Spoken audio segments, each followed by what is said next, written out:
never wanted to go to bed early. I thought that the greatest ploy that made her gain the last few minutes before she could go to sleep was start asking questions that really had long answers. So she would go, if I go to sleep now, are all the poor people have a place to sleep? And of course, I knew the answer, so I would have to say something like, well, all the people in our neighborhood had a place to sleep. Did they all have something to eat? And again, I would say, nobody in our neighborhood went to bed hungry. Everybody had enough to eat. And this was almost a daily thing.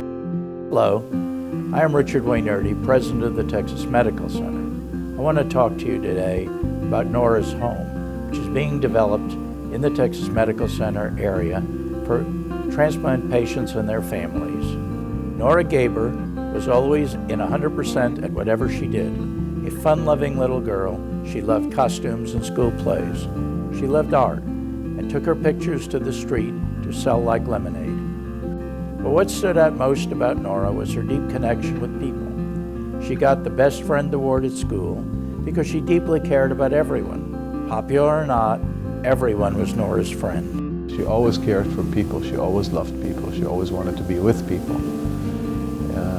There's so many stories about her showing kindness to others that were just so overwhelming. We lived in Memphis, Tennessee, and the part of the drive to get a shorter cut would go through some part of town which was a little bit poorer, and that really piqued her interest in the poor people. She could tell that there's a difference between the housing, and she would really get very concerned about that, and she'd ask about these people, and she'd actually insist a lot of times that she'd see a poor person or a homeless person on the street to get her mother to turn around the car and try to give him something to help him out. And it was very hard to explain to her.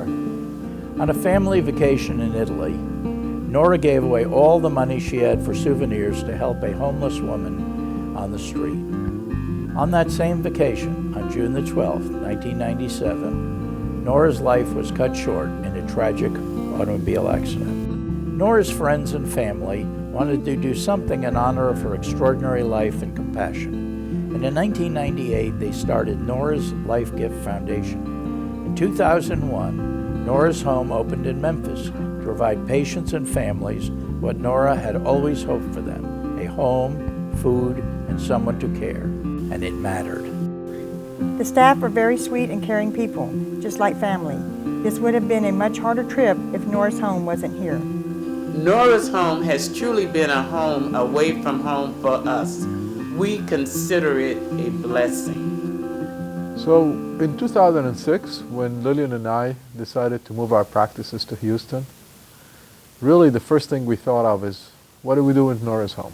The Texas Medical Center has 6 transplant centers, and it serves thousands of end-stage disease patients annually. At least 20% are from more than 100 miles away. Yet finding housing for these patients and families is a perennial problem. I had the medical discount, and it was $79 a day. And for 6 weeks, it's so expensive that it just puts another weight on your recovery because you're worried about, how am I going to pay for this? Well, she had 17 admissions to Methodist, and she had 3 or 4 to Kindred long term. The last 6 months that she was in Methodist, she could not come home because every time we brought her home, she'd go into a coma. So I stayed right in the hospital. You cannot believe there's so many people that try to sleep in the hospital, and I'm sure expenses is the reason. And with us being there so many times, well, it got to be quite expensive, just the parking and the eating. And so I slept on the floor if there wasn't a couch available. We have many people who come from Louisiana who are transplanted. Their drive to get here is 5 hours, 4 hours. They have to get up at 2 or 3 in the morning to drive here for 6:30 or 7 o'clock in the morning labs, see the doctor at 2 or 3 in the afternoon, and then drive back. It is exhausting Realizing the need that these people share, many have come together to build Nora's home near the main campus of the Texas Medical Center. Even though it looks distant now because you still have to build it and fill it, but when there are real people in it, it's an amazing place where people can get love, they can get attention, they can get what they really need during those times of difficulty. So I want everybody to know today that just by being here, just by being around Nora's Foundation, you're helping so many people that actually need the help. It is my hope that Nora's home will help many people who are coming to the Texas Medical Center for transplant and others who thought they had no hope of coming here for transplant. It is so needed for people like me that it's hard to wait for it, because I'm so excited because people behind me will have a better place to stay than what I did. See, her twin has the same problem that Debbie has. And what a relief it would be to think that if Sandra progresses to that far, it won't be an absolute dread.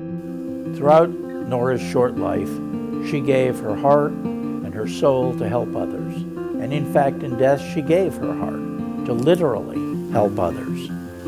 Please listen to your heart. Just listen to your heart. Listen to your heart. So all I would say is listen to your heart. Listen to your heart.